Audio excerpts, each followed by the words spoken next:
जय हिंद जय झारखंड। दोस्तों, आज हम लोग बात करेंगे मुख्यमंत्री मैया सम्मान योजना।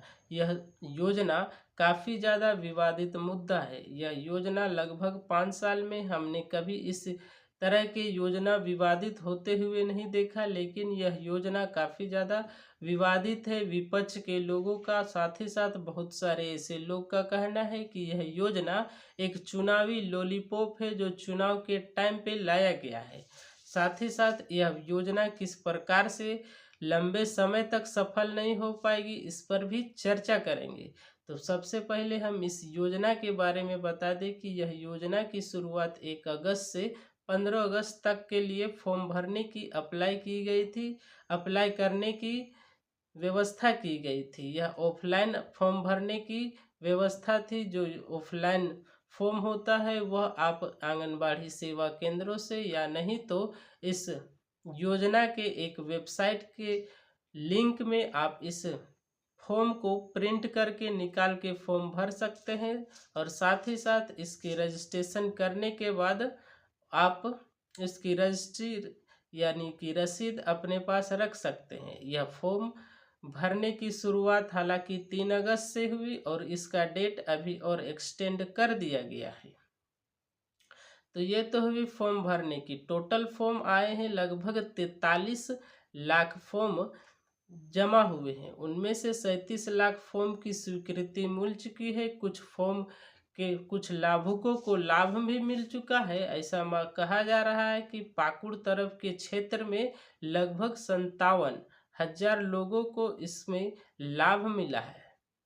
और साथ ही साथ इस योजना का पूरा बजट 5500 करोड़ के आसपास है। और इसमें इतने सारे फॉर्म भरे गए, इतनी स्वीकृति हुई, और किसी भी योजना में बजट जो बनता है वह सारे हिसाब किताब कर दिया जाता है। ना सिर्फ पेंशन का बल्कि अन्य खर्चों का भी हिसाब किताब उसमें रहता है। जैसे कि पोस्टर में, उनके अन्य सारे कार्यों में जो खर्च होते हैं उसके बारे में, प्रचार प्रसार में जो खर्च होते हैं उन सभी का ब्यौरा एक बजट होता है, उसको टोटल उसमें इंक्लूड किया जाता है। और यह वार्षिक बजट है कि वर्ष में इतने का यह बजट बनाया गया है। इस वर्ष का 2024 का 5500 करोड़। अब एक महीने में यह लगभग 46 करोड़ होता है।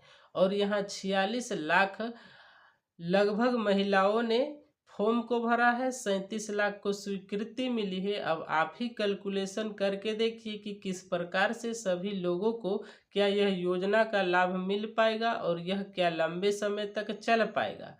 आखिर इतना से इतना वर्ष के लोगों को पेंशन देने की आवश्यकता क्या थी। लोग तो इतने से इतने वर्ष यानी 21 से 50 वर्ष के लोगों को आप रोजगार दे देते। रोजगार की आवश्यकता है, आप पेंशन क्यों धरा रहे हैं? और वो भी चुनाव के लास्ट टाइम में क्यों धरा रहे हैं? आपने तो पहले, इससे पहले बहुत सारे विधेयक पारित किए अपने लिए आप अपने विधायकों के लिए आप वेतन भत्ता बढ़ाएं। अपने विधायकों के लिए आप नए नए गाड़ियों का अलॉटमेंट करवाएं, साथ ही साथ नए नए बंगलों की व्यवस्था करवाएं। और लास्ट में यह चुनाव टाइम लोगों को लॉलीपॉप दिखा रहे हैं। और हम यह कह सकते हैं कि यह योजना बहुत ज़्यादा सक्सेसफुल नहीं होगी, ना यह लंबे समय तक चलने वाली है। क्योंकि यह योजना एक तरह से चुनाव का ही मुद्दा है जो इस प्रकार से लाया गया है। क्योंकि मुख्यमंत्री पहले ऐसे बहुत सारे चुनावी वादे किए थे जब वह सत्ता में नहीं थे। 5 लाख रोजगार, वैसे 75% आरक्षण, और बहुत सारे अन्य वादे किए थे जो वह नहीं कर पाए। और यह भी एक चुनावी लॉलीपॉप था उस समय भी, और इस समय भी यह एक चुनावी लॉलीपॉप है।